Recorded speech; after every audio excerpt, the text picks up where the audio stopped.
നിതിൻ രാജിനെ അടക്കം കൊലയ്ക്ക് കൊടുത്ത ഈ കൊലയാളി ലോൺ ആപ്പുകളെ ചുറ്റിയുള്ള റിപ്പോർട്ടിന്റെ അന്വേഷണം തുടരുകയാണ്. Reporter exclusive. ഓൺലൈൻ വായ്പാ തട്ടിപ്പിൽ ചൈന ബന്ധത്തിന് തെളിവായി രേഖകൾ റിപ്പോർട്ടർ പുറത്തുവിടുന്നു. 2022 കേസിൽ കർണാടക സൈബർ പോലീസ് സമർപ്പിച്ച കുറ്റപത്രത്തിൽ 31 ചൈനീസ് കമ്പനികൾ പ്രതിസ്ഥാനത്തുണ്ട്. ഇവയിൽ എല്ലാത്തിലും ചൈനീസ് പൗരന്മാർ ഡയറക്ടർമാരുമാണ്. ഇങ്ങനെയെല്ലാം ആസൂത്രിത നീക്കം വ്യക്തമാണ്. പൂട്ടാറായ ഇന്ത്യൻ കമ്പനികളിൽ പിൻവാതിലിലൂടെ കയറിക്കൂടിയാണ് ചൈനക്കാർ ഈ തട്ടിപ്പിന് കളമൊരുക്കുന്നതെന്ന് കർണാടക പോലീസ് കോടതിയിൽ സമർപ്പിച്ച രേഖകളിൽ പറയുന്നു. അനിൽ ഇമ്മാനുവൽ നമുക്കൊപ്പം ചേരുന്നുണ്ട്. അനിൽ ഇമ്മാനുവൽ, വളരെ ഗൂഢമായിട്ടുള്ള ഓപ്പറേഷനാണ് ഈ ലോൺ ആപ്പുകൾക്ക് പലതുമുള്ളത്. അതിൽ ഇന്ത്യക്കാരല്ലാത്തവർ പോലും ഉണ്ട് എന്നുള്ളത് ഞെട്ടിക്കുന്നതാണ്. ചൈനീസ് ചില കമ്പനിയുടെ ഡയറക്ടർമാരൊക്കെ ഈ കമ്പനികളിലേക്ക് നുഴഞ്ഞു കയറുന്നുണ്ട്. നിയമവിരുദ്ധമായിട്ട്, അഥവാ ഒരു പഴുതുപയോഗിച്ചുകൊണ്ട് അവർ കടന്നു കയറുകയും പിന്നീട് ഈ ലോൺ ആപ്പുകളെ അവർ ഉപയോഗിക്കുകയും നിയന്ത്രിക്കുകയും ചെയ്തതായിട്ടാണ് നമ്മൾ മനസ്സിലാക്കിയിരിക്കുന്നത്. ഇപ്പോഴും നമ്മുടെ ചുറ്റും പ്രവർത്തിക്കുന്ന ലോൺ ആപ്പുകളിൽ പലതും ഇത്തരം ചൈനീസ് കമ്പനികളുടെ പിടിയിലാണോ അനിൽ ഇമ്മാനുവൽ? അരുൺകുമാർ, വളരെ കൃത്യമായ ഇവരുടെ പ്രവർത്തന രീതി ഈ ബാങ്ക് കർണാടക പോലീസിന്റെ രേഖകളിലുണ്ട്. അതായത് 2022 Karnataka police central crime branch register ചെയ്ത സൈബർ പോലീസും ചേർന്ന് അന്വേഷിച്ച കേസിന്റെ കുറ്റപത്രമാണ് നമ്മൾ ഈ നമ്മുടെ കൈവശമുള്ളത്. ഇതിൽ വളരെ വ്യക്തമായി പറയുന്നു, ഇതിലെല്ലാത്തിലും ചൈനീസ് പൗരന്മാർ ഡയറക്ടർമാരായി കടന്നുകൂടിയിട്ടുണ്ട്. ചൈനീസ് ലോൺ ആപ്പ് എന്നൊക്കെ പൊതുവിൽ ഇതിനെക്കുറിച്ച് നമ്മൾ പറയാറുണ്ടെങ്കിൽ പോലും ഇവരുടെ പങ്കാളിത്തം ഇത്ര കൃത്യമായി വ്യക്തമായ മറ്റൊരു കേസ്, അധികം കേസുകൾ ഇന്ത്യയിലില്ല. അതിലേറ്റവും പ്രധാനപ്പെട്ട കേസുകളിലൊന്നാണ് ഇത്. ഏതാണ്ട് 8 കമ്പനികളെ കുറിച്ച് കോർപ്പറേറ്റ് അഫയേഴ്സ് മിനിസ്ട്രി നൽകിയ റിപ്പോർട്ട് പ്രകാരമാണ് കർണാടക ROC കോർപ്പറേറ്റ് അഫയേഴ്സ് മിനിസ്ട്രിയുടെ നിർദ്ദേശപ്രകാരം പോലീസിനോട് ആവശ്യപ്പെടുകയായിരുന്നു. ബാംഗ്ലൂർ സിറ്റി പോലീസ് കമ്മീഷണർക്ക് കത്ത് നൽകിയ ശേഷമാണ് ഈ അന്വേഷണം തുടങ്ങുന്നത്.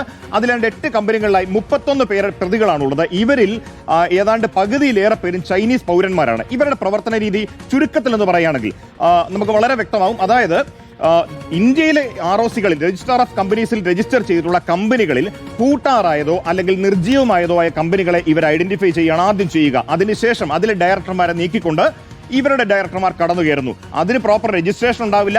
അതിൽ രജിസ്റ്റർ ചെയ്ത അഡ്രസ്സിൽ ഈ കമ്പനി പ്രവർത്തിക്കുന്നുണ്ടാവില്ല. അങ്ങനെ അതിൽ പറയുന്ന തരത്തിലുള്ള സ്റ്റാഫ് പാറ്റേൺ ഒന്നും ഉണ്ടാവില്ല. അങ്ങനെ എല്ലാ തരത്തിലും പിന്നീട് കൃത്രിമത്വമാണ്. അത് നമ്മൾ ഈ രേഖ പ്രകാരം നോക്കുകയാണ്. 2010 കർണാടക ROCയിൽ രജിസ്റ്റർ ചെയ്ത കമ്പനി മുതൽ ഇങ്ങോട്ടാണ് ഇവർ പരിശോധിച്ചിരിക്കുന്നത്. അന്ന് ഓർക്കണം, എൻഫോഴ്സ്മെന്റ് ഡയറക്ടറേറ്റ് അടക്കം ഉൾപ്പെട്ട് നടത്തിയ പരിശോധനയ്ക്ക് ശേഷമാണ് ഈ കേസ് വരുന്നത്. ഏതാണ്ട് 107 കോടിയുടെ തട്ടിപ്പ് ആ കാലത്ത് ഉണ്ടായിരുന്നു എന്നാണ് പറയപ്പെടുന്നത്. ഈ 8 കമ്പനികൾ ചേർന്ന് 17 കോടിയുടെ ചുരുങ്ങിയ കാലയളവിൽ, ഏതാണ്ട് 2 വർഷത്തിനുള്ളിൽ 17 കോടിയുടെ തട്ടിപ്പുണ്ടെന്ന് പറയുന്നു. അതിൽ ഈ ഒരൊറ്റ കുറ്റപത്രത്തിലെ കാര്യം മാത്രമാണ് ഞാൻ ഈ പറയുന്നത്. അതിൽ വളരെ വ്യക്തമായി ഈ 2010 തുടങ്ങിയ ഒരു കമ്പനിയിൽ അത് ഏതാണ്ട് 2015 ആകുമ്പോഴേക്കും അത് പൂട്ടാറാകുന്നു. പിന്നീട് ഇവർ കടന്നു കയറുന്നു. ഇവർ കടന്നു കയറിയ ശേഷം ഒരു വരുമാനവുമില്ലാത്ത കമ്പനിയായിട്ടാണ് ഇതിനെ കാണിച്ചിരിക്കുന്നത്.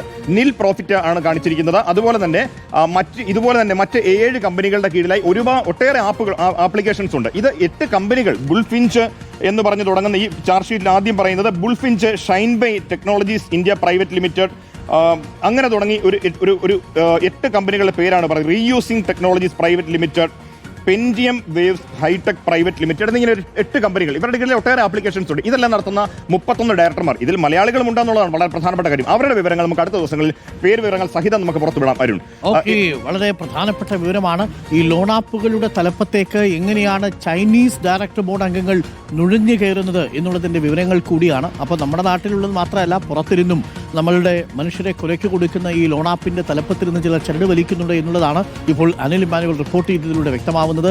ഞെട്ടിക്കുന്ന വിവരങ്ങളാണ്. പ്രിയപ്പെട്ട പ്രേക്ഷകരോട് പറയുന്നു, ഈ ലോൺ ആപ്പിന്റെ കിണിയിൽ നിങ്ങൾ തലവെച്ചു കൊടുത്തിട്ടുണ്ടെങ്കിൽ നിങ്ങൾ വിഷമിക്കേണ്ട ആവശ്യമേ ഇല്ല, പരിഹാരമുണ്ട്.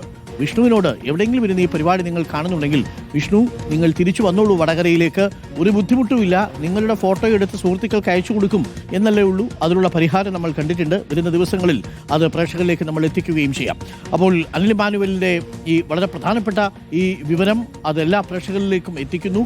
നിങ്ങൾ ഇപ്പോൾ കൊടുത്തിരിക്കുന്ന ഈ ലോൺ ആപ്പിനെ നിയന്ത്രിച്ച് നിർത്തിയിരിക്കുന്നതിൽ പലരും ഒരുപക്ഷെ ഇന്ത്യക്കാരല്ലാത്ത ചൈനീസ് കമ്പനിയുടെ തലപ്പത്തിരിക്കുന്നവരുണ്ടാവാം.